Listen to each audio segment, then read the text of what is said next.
Salam sejahtera, anda bersama saya Nala Huda dalam Borak Bajet Muda dan kami bawakan suara anak muda dan apa harapan mereka untuk bajet 2022 dalam siri dialog Borak Bajet Muda ataupun BBM. Dan kalau dalam bajet 2021 kita melihat Kementerian Pendidikan mendapat peruntukan paling besar iaitu sebanyak 50.4 bilion ringgit ataupun lebih 15% daripada keseluruhan perbelanjaan dalam bajet 2021.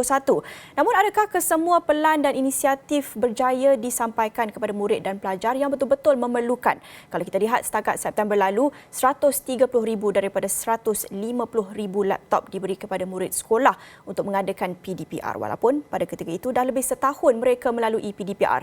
Bagaimana pula sokongan untuk mahasiswa? Apa yang mereka perlukan dalam bajet kali ini? Selain bantuan jangka masa pendek, adakah sudah tiba masanya untuk kita melihat kepada reset sistem pendidikan, long term solutions supaya sistem pendidikan lebih berdaya tahan pada masa depan? Bersama saya untuk membicarakan apa harapan anak muda untuk sistem pendidikan sudah bersedia Nabil Halimi, pengasas bersama Arus Anak Muda, dan Wan Afiq Ikhwan Wan alias Presiden Kesatuan Mahasiswa Universiti Malaya UM. Terima kasih Afiq dan Nabil. Apa khabar? Baik. Terima kasih Nada. Ya, Nabil, saya nak mulakan dengan Nabil dahulu. Apa Nabil melihat pengajaran utama daripada pandemik COVID-19 ini untuk sektor pendidikan? Pertama sekali saya ingin ucapkan terima kasih Awani dan juga Naila kerana menjemput saya pada hari ini untuk bagi sikit pendapat dari segi pandangan daripada anak muda lah.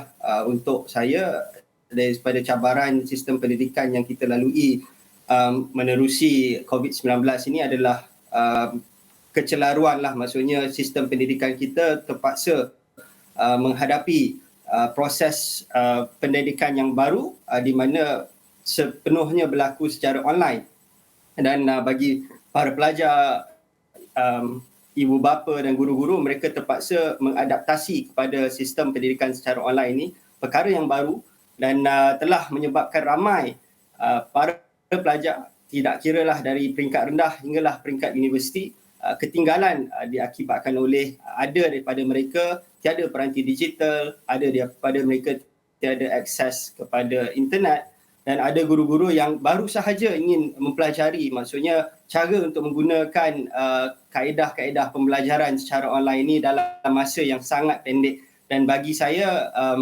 masalah ini adalah masalah yang perlu kita atasi dengan secepat mungkin sebelum apa-apa maksudnya pandemik akan datang berlaku, supaya kita sentiasa siap sedia dengan apa-apa yang akan berlaku kepada sistem pendidikan kita di masa akan datang. Afiq, pula bagaimana? Kita dah go through banyak fasa sepanjang pandemik ini. Kita dah melalui lockdown, PKP, PKPP, PKPD dan sebagainya. Sehinggalah sekarang ini kita dah pun nak menuju ke arah endemik. Tapi kita nak reflect dalam sepanjang tahun yang lepas ini, apa cabaran utama bagi mahasiswa sepanjang pandemik? Okey. Sebelum tu saya nak ucap terima kasih kepada Wani sudi jemput saya dalam kongsi sedikit pendapat saya tentang cabaran mahasiswa dalam pandemik ini. So, cabaran utama mahasiswa adalah kewangan. Saya letak kewangan dulu pertama disebabkan kewangan adalah kunci segalanya. Kita sedar bahawa ramai keluarga daripada T20 turun kepada M40, M40 turun kepada B40. So, itu jelas bahawa semakin ramainya mahasiswa lahir daripada B40. So, jelas dengan kewangan pertama yang bagi impak besar kepada mahasiswa disebabkan oleh kewangan juga boleh membantu mereka untuk beli fasiliti tambahan. Kewangan juga boleh membantu mereka untuk terus belajar dalam online ni. Kalau di universiti dulu, kalau kita tak ada kemudahan internet, universiti ada wifi. Sekarang jika kita tidak ada kemudahan internet tak ada, kita perlu keluarkan kos kita sendiri untuk beli data tambahan, untuk langgan wifi, itu kos kita sendiri. Itu memberi beban dan tapungan tambahan kepada mahasiswa-mahasiswa dalam keadaan ini. Dan yang kedua, dari segi online. Kita nampak online ini mudah di mata masyarakat, tapi tidak semudah apa yang dikatakan. Disebabkan mereka perlu fokus kepada kaca yang baru. Selama ni kita belajar di kelas, kalau kita tak faham, kita boleh tanya kawan sebelah. Sekarang ni nak tanya kawan sebelah pun tidak boleh sebab kita seorang-seorang di rumah. Itu cabaran dia. Kadang ni ramai pelajar yang boleh dijangkakan stres. Yang selama ni happy-happy, sekarang mula rasa stres, depres disebabkan online ni. Tapi saya menyambut baik apa yang KPT umumkan bahawa mereka dalam plan pemulihan KPT di mana nak panggil semua pelajar kembali ke kampus. Itu step pertama untuk elakkan dari segi pelajar alami stres yang sama lagi. Itu secara ringkasnya saya bagi cabaran dia. Itu saja. Afiq melihat isu kewangan sebagai cabaran utama mahasiswa sepanjang pandemik ini, tapi kita lihat peruntukan untuk sektor pendidikan dalam bajet 2021, bajet tahun lepas atau tahun ini paling besar peruntukannya berbanding dengan kementerian lain. Adakah Afiq melihat bantuan sepanjang tahun ini mungkin tidak mencukupi, ataupun adakah golongan mahasiswa mungkin dianaktirikan dalam pelbagai bantuan dan insentif yang diumumkan? Okey, untuk ini saya menyatakan tidaklah mengatakan ini yang dianaktirikan, tetapi kewangan atau bajet yang diumumkan itu tidak sampai ke akaunti. Kenapa saya kata tidak sampai ke akaunti? Kita membelanjakan peruntukan yang sangat tinggi pada tahun 2021 untuk bajet dari sektor pendidikan. Tetapi kita lupa fasiliti yang pertama, fasiliti OKU di universiti, di mana di UM sendiri fasiliti OKU sudah di zaman 5 tahun lepas tidak ada penambahbaikan. Nak-nak di fakulti-fakulti yang tidak mesra, di mana mereka tidak ada fasiliti OKU. Itu di fakulti. Jika online ni, mereka lagi tambah kos mereka, di mana mereka perlu beli laptop khusus untuk mereka belajar. Mereka perlu beli peralatan khusus untuk mereka belajar dalam keadaan online ini. Dan mereka juga perlu ada hubungan dua hala dengan lecturer atau pensyarah. Tapi itu susah. Itu yang kita nampak dari segi kewangan yang diumumkan tidak sampai di akaunti. Tak sampai di ground yang betul. Sebagai contoh, kita umumkan bajet yang besar pada 2021, tapi e-wallet, bantuan e-wallet 250 dikurangkan kepada 150 pada tahun ini. Sedangkan pada tahun 2018 dahulu kita ada BRIN 250 untuk mahasiswa, dan sesi 2021 dikurangkan, di mana mahasiswa tu tidak sentuh, tidak sampai di ground dia. Kalau penambahbaikan di universiti, kalau di UM sendiri tidak banyak penambahbaikan yang ada. Nak lagi saya tekankan di sektor atau kluster OKU, orang kurang upaya, yang tidak mesra sangat fakulti-fakulti ni kepada OKU. Kemudian penjalan kakinya, fasilitinya, bilik kuliahnya, itu yang saya ingin tekankan. Okey. Afiq dan Nabil kedua-dua tekankan satu perkara, akses kepada peranti digital. Pastinya itu satu perkara yang sangat penting. Jadi perkara essential ketika pandemik, perlu belajar ataupun work from home bagi setengah pihak. Tetapi kita sudah pun menuju ke arah endemik. Kemungkinan kalau lepas ini sekolah dibuka, mungkin akan dibuka untuk jangka masa yang panjang. Tidak lagi ada penutupan sekolah, melainkan ada varian baharu atau krisis kesihatan pada masa akan datang. Jadi apa keperluannya untuk diteruskan peruntukan ataupun tumpuan kepada peranti digital ini, tidak kira ada pandemik atau tidak? Pandangan Nabil. Bagi saya, bagi isu peranti digital ni, bila masa berlakunya pandemik, kita dapat lihat ramai sebenarnya yang tak dapat akses kepada kelas mereka, lagi-lagi adik-adik daripada sekolah rendah, sekolah menengah dan juga universiti, di mana ada daripada mereka terpaksa berkongsi peranti digital. Dan perkara ini bukanlah perkara yang baru, memang actually berlaku di grassroots level. Dan saya kira walaupun selepas ini sekolah akan kembali semula seperti biasa, universiti akan kembali semula seperti biasa, tetapi pendidikan digital ataupun mempunyai peranti digital ini adalah asas pendidikan baru. Maksudnya asas pendidikan bagi seorang pelajar wajib ada peranti digital. Kerana bagi saya, kita sedang menuju ke arah IR 4.0, di mana selepas ini digitalisasi ini akan bertambah lebih berat bagi rakyat Malaysia keseluruhannya. Lagi-lagi untuk kita berikan adik-adik ini maksudnya experience untuk memahami penggunaan peranti digital itu dengan lebih baik adalah dari peringkat sekolah lagi. Dan bagi saya pendidikan digital adalah penting, dan maka itu kerajaan perlu menitik beratkan belanjawan 2022 ini demi untuk memastikan pelajar-pelajar tidak kira daripada peringkat sekolah rendah, peringkat sekolah menengah dan universiti untuk mempunyai peranti digital. Dan bagi mereka yang tergolong di kelompok B40 dan juga mungkin sebahagian dari M40 yang tidak mampu mendapatkan peranti digital, mungkin disebabkan keluarga yang besar, gaji yang rendah bagi ibu bapa untuk membeli peranti digital ni, kerajaan perlu actually ambil maklum dan dapatkan informasi yang sebenar dan data sebenar di bawah di Malaysia ini. Dan kalau kita lihat pada statistik KPM, 1.7 juta sebelum ini dianggarkan tiada peranti digital, dan menerusi inisiatif cerdik, hanya 150,000 pelajar yang mendapat peranti, iaitu bukan diberi tapi hanya dipinjamkan. Dan bagi saya pinjaman ini tidak akan membantu daripada segi long term sustainability untuk pelajar-pelajar ini. Maka dengan itu perlu ada asas ataupun dasar bagi kita pastikan setiap pelajar di masa akan datang akan dapat akses kepada peranti digital ini, agar mereka dapat mempersiapkan diri mereka menghadapi cabaran IR40 di masa akan datang.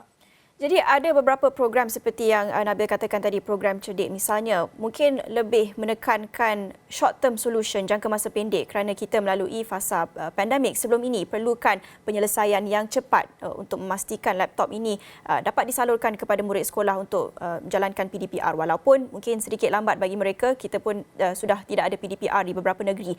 Pandangan Afiq, apa yang patut diteruskan, apa yang patut ditambah baik dalam bajet 2021? Kalau kita nak bercakap tentang short term and long term solution, bagaimana untuk kita mengimbangi apa yang patut diutamakan sekarang? Mungkin ada Afiq juga menyentuh tentang bantuan e-wallet dan sebagainya. Ini mungkin dilihat sebagai short term solution sedikit, tetapi apa yang patut kita imbangi sekarang ini?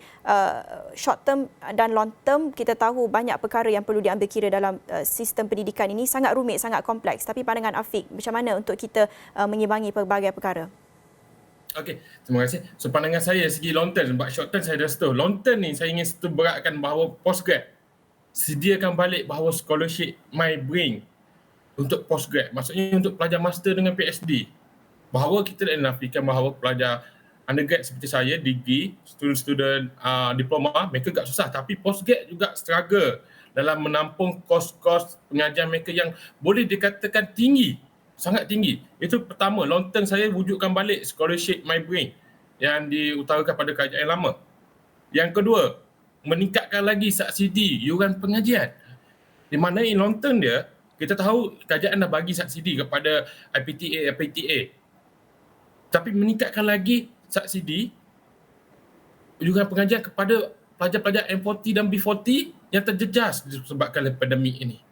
Jelas dengan itu kita dapat bantu untuk mereka stabil balik, untuk mereka teruskan bersemangat, teruskan ke depan. Tak boleh nafikan bahawa masalah kewangan ni buatkan setengah mahasiswa rasa down. Dulu mereka tidak perlu bekerja sebab mampu ditanggung oleh family. Sekarang dah mereka perlu bekerja, mereka perlu belajar, bekerja. Macam saya juga presiden kesatuan dan mahasiswa, dan saya bekerja part time untuk tampung kos hari hidup saya. Saya lahir di keluarga B40, saya memahami macam mana struggle-nya. Dalam masa yang sama saya buat 3 perkara. Itu saya ingin tekankan untuk long term, wujudkan balik, meningkatkan balik subsidi yuran pengajian. Yang ketiga, last, yang saya nampak yang kita selalu terlupa, iaitu skim kemiskinan hek atau skim tuala wanita. Diwujudkan di mana wanita-wanita perlu tampung kos tambahan untuk membeli tuala wanita mereka. Iaitu kerajaan perlu mengambil inisiatif untuk wujudkan satu skim yang mampu menampung kos untuk mereka beli tuala wanita. Boleh dikatakan itu adalah fixed cost bagi wanita di mahasiswa sendiri, wanita mahasiswi-mahasiswi di semua universiti. Itu adalah fixed cost. So kalau kita dapat tampung kos itu, kerajaan dah dapat membantu segi itu, dan boleh meringankan lagi beban-beban mahasiswi-mahasiswi kita. In long term, itu pandangan saya yang kita selalu lupa. Pandemik ke tak pandemik, tuala wanita tetap perlu ada. Itu saya tekankan. Okay. Itu yang saya nampak yang long term. Short term saya dah setuju. Saya ringkas tadi. Okey, banyak lagi yang kita nak bincangkan, harapan anak muda menjelang bajet 2022 khususnya untuk sistem pendidikan. Tapi kita akan bertindak seketika, kembali selepas ini.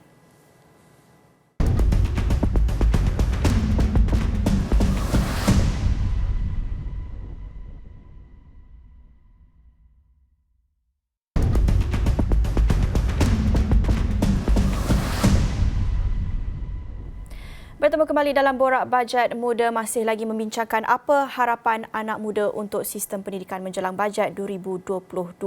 Ada yang berpandangan ini masa terbaik untuk kita tekan butang reset untuk kita melihat semula strategi kita mengurus sistem pendidikan pada setiap peringkat kerana banyak isu-isu sistemik yang semakin jelas sepanjang pandemik COVID-19 ini, isu akses kepada peranti digital dan sebagainya. Dan kita nak teruskan perbincangan bersama dengan Nabil dan Afiq, masih lagi bersama saya. Tadi sudah pun mencadangkan beberapa idea apa yang patut diteruskan daripada bajet 2021, apa yang patut ditambah baik, pelbagai cadangan di situ, tetapi kita nak melihat secara keseluruhannya, secara bigger picture. Kalau kita nak lihat isu-isu sistemik dan sebagainya, kalau dalam rancangan Malaysia ke-12 RMK 12 ini, apa yang ditekankan adalah konsep keluarga Malaysia. Mungkin kita nak sedikit politik, itu satu hal, tetapi kalau kita nak lihat konsep keluarga Malaysia ini, mungkin anak muda dan juga generasi yang lebih berusia ni ada perspektif atau tafsiran yang sedikit berbeza terhadap apa yang dimaksudkan dengan keluarga Malaysia ini. Mungkin saya nak mulakan dengan Nabil. Sejauh mana konsep keluarga Malaysia yang benar-benar inklusif dan holistik ini boleh diaplikasikan dalam cara kita mengurus sistem pendidikan kita? Mungkin kita boleh melihat sistem pendidikan yang lebih progresif dalam masa yang terdekat ini, atau mungkin jauh lagi yang patut kita, yang perlu lagi diusahakan? Bagi saya sebenarnya konsep keluarga Malaysia ni, kalau secara jujur pun saya masih confused. Perlukah kita letak kerajaan ini sebagai keluarga kerana yang meletakkan sebuah kerajaan itu adalah rakyat? Bagi saya lah, bagi pandangan saya. Tapi kalau kita ingin ceritakan tentang konsep pendidikan ini, saya bagi soal mudah sekarang antara kelas yang lebih tinggi dan kelas yang lebih rendah, di mana kita dapat lihat menerusi ada ideanya sekolah berasrama penuh dan juga sekolah-sekolah elit yang ada di Malaysia ini, di mana pada asalnya idea penubuhan sekolah berasrama penuh ini sudah tentu kita tahu ingin membantu golongan-golongan yang memerlukan, golongan yang rendah yang betul-betul untuk mereka dapat peluang belajar, mempunyai guru-guru yang baik, antara yang terbaik di Malaysia, untuk dapat mereka keluar dari kepompong kemiskinan. Namun setelah beberapa tahun ini, lebih daripada 20 tahun anggaran saya, kita dapat lihat sistem ini berubah. Ia bukan lagi keluarga Malaysia dalam sistem pendidikan yang kita inginkan. Ia merupakan supaya maksudnya ada daripada mereka yang masuk di sekolah-sekolah ini, kebanyakannya adalah daripada golongan yang sudah mampu, maksudnya untuk meneruskan kelangsungan pendidikan mereka di luar sana tanpa perlu masuk ke sekolah berasrama penuh. Misal kata bagi saya lah, maksudnya saya datang dari keluarga yang sederhana, maka saya dapat peluang untuk meneruskan pembelajaran saya di sekolah berasrama penuh dulu.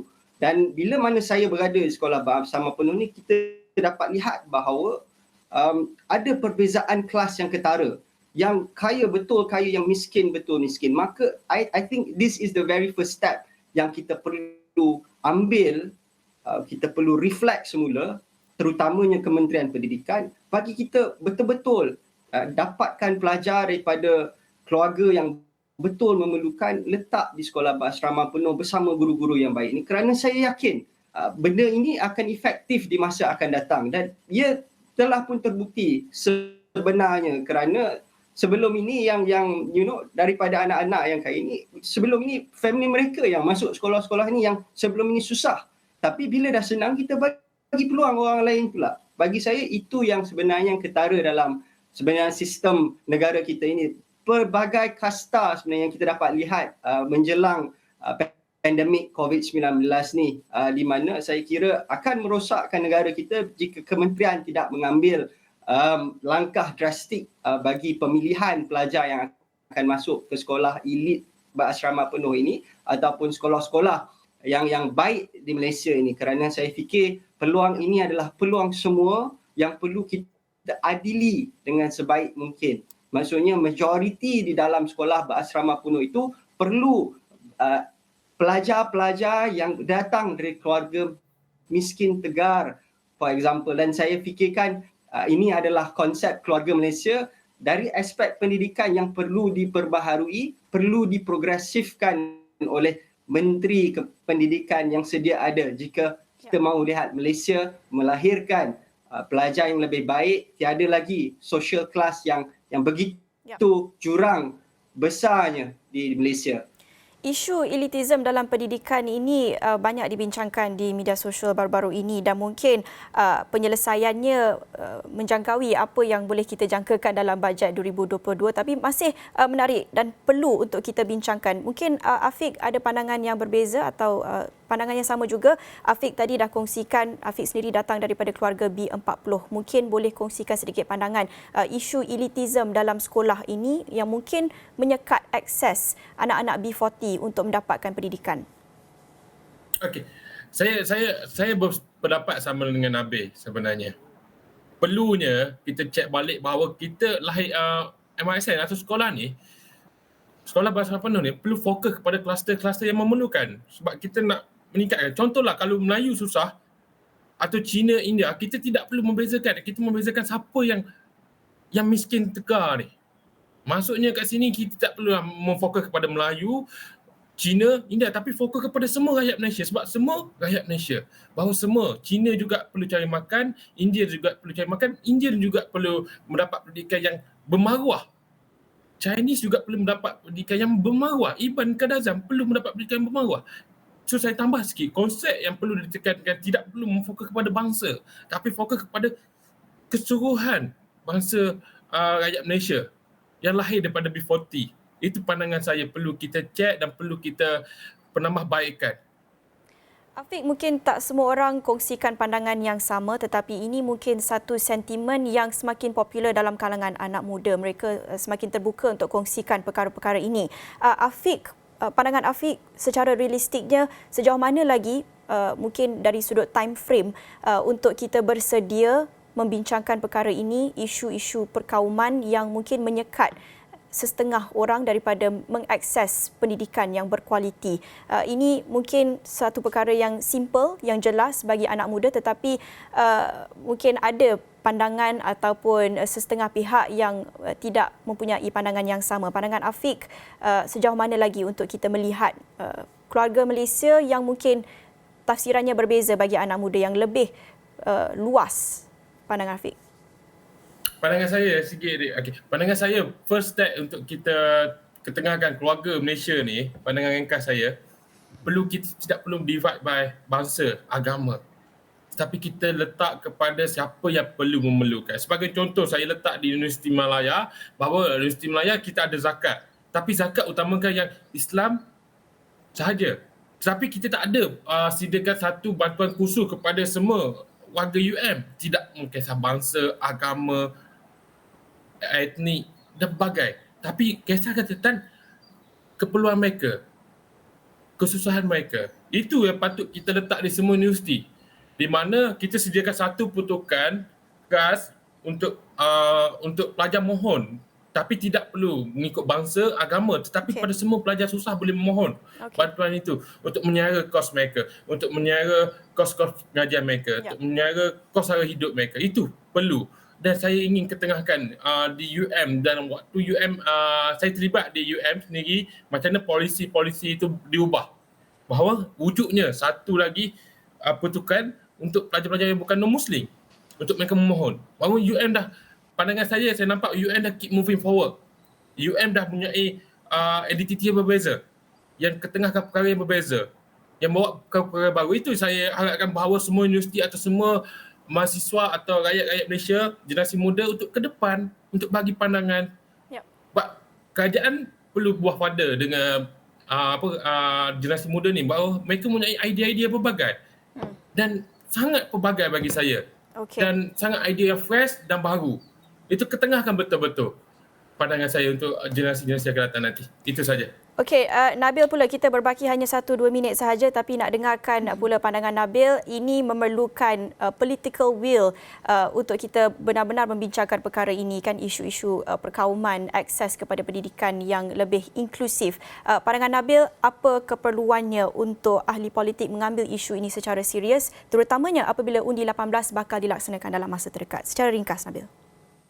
Okey, bagi ringkas saya, bila undi 18 ni dilaksanakan dengan secara, mungkin kita tahu PRU 15 ini akan berlaku secara perubahannya akan berbeza dengan PRU 14 anak muda akan menjadi kata putus bagi kerajaan yang sedia ada.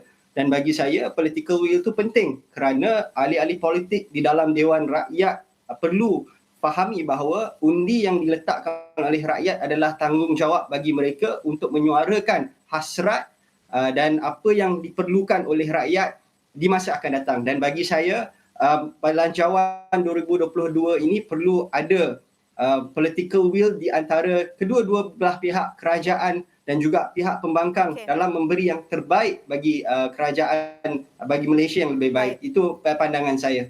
Okey, terima kasih. Itu tadi Nabil Halimi, pengasas bersama Arus Anak Muda, dan Wan Afiq Ikhwan Wan alias Presiden Kesatuan Mahasiswa Universiti Malaya. Masing-masing kongsikan pandangan apa harapan anak muda untuk sistem pendidikan menjelang bajet 2022, tetapi melepasi bajet 2022 juga melihat kepada tahun-tahun ke hadapan apa isu-isu sistemik dalam sistem pendidikan yang perlu kita address dan tangani. Terima kasih kepada Afiq dan Nabil. Itu saja masa kita ada dalam Borak Bajet Muda jam ini. Bersama saya Nala Huda. Kita jumpa lagi. Salam hormat.